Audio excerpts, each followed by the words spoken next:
I'll admit, I used to think boy bands were all like carefully crafted personas and catchy tunes, just kind of manufactured. But then I started looking into Liam Payne. Oh, yeah. And I was like, there might be more to this story.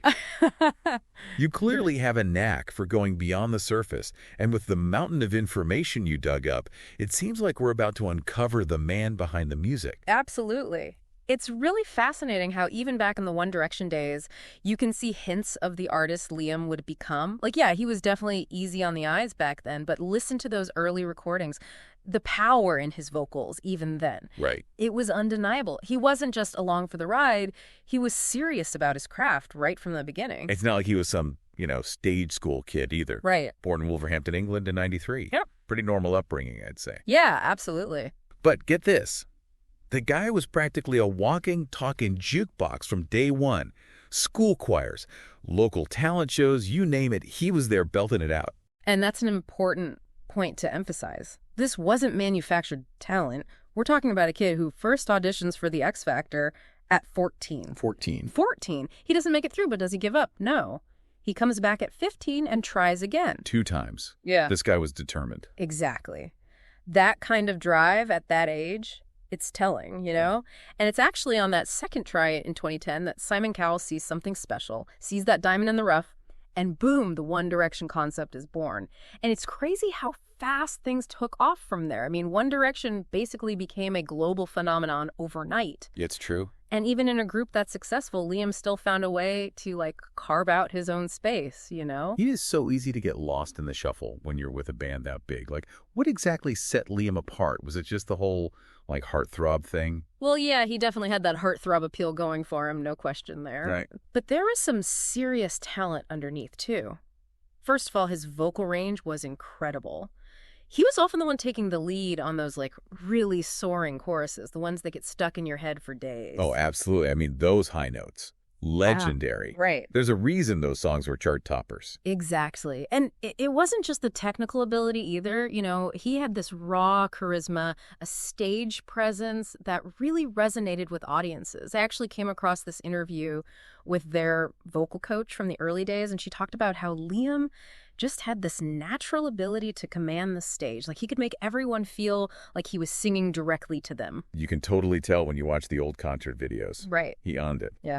Okay, so we've got this incredibly talented guy in a crazy successful group, but then toward the end of their run, did you get the sense that maybe, he was starting to outgrow the mold a little bit? 100%. And that's where things start to get really interesting, because it's 2016, One Direction announces they're going on hiatus.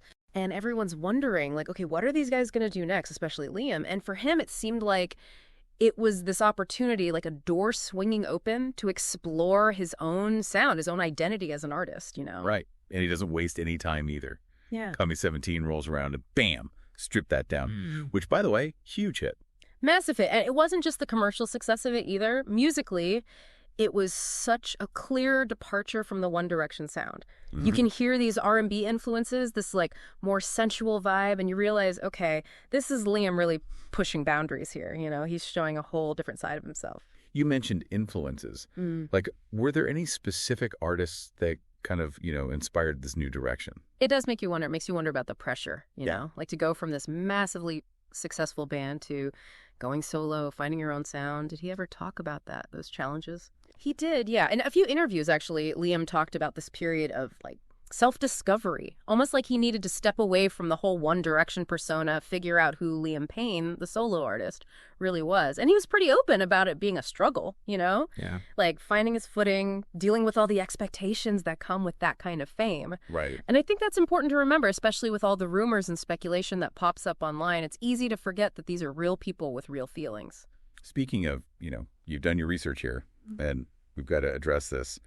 There's been some concerning stuff online about Liam's well-being. And it's responsible of you to ask about it and want to clarify. So let me just say this directly. As of today, October 17th, 2024, Liam Payne is alive and well. Those rumors about his death are completely false, often just fueled by the echo chamber of social media. Yeah. And that's why it's so important to focus on credible sources, verified information, not just sensationalized clickbait, A good reminder for all of us, really.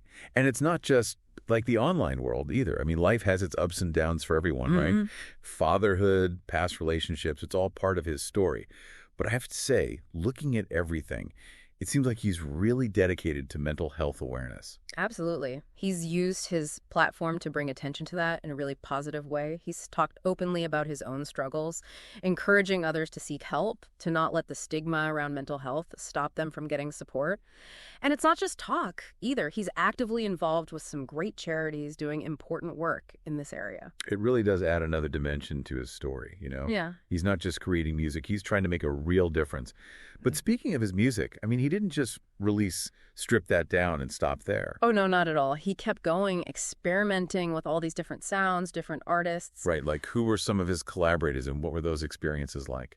Those collaborations are huge when it comes to understanding his growth as an artist. Like working with people like Rita Ora, J Balvin, you see him blending genres, pushing his vocal abilities in completely new directions.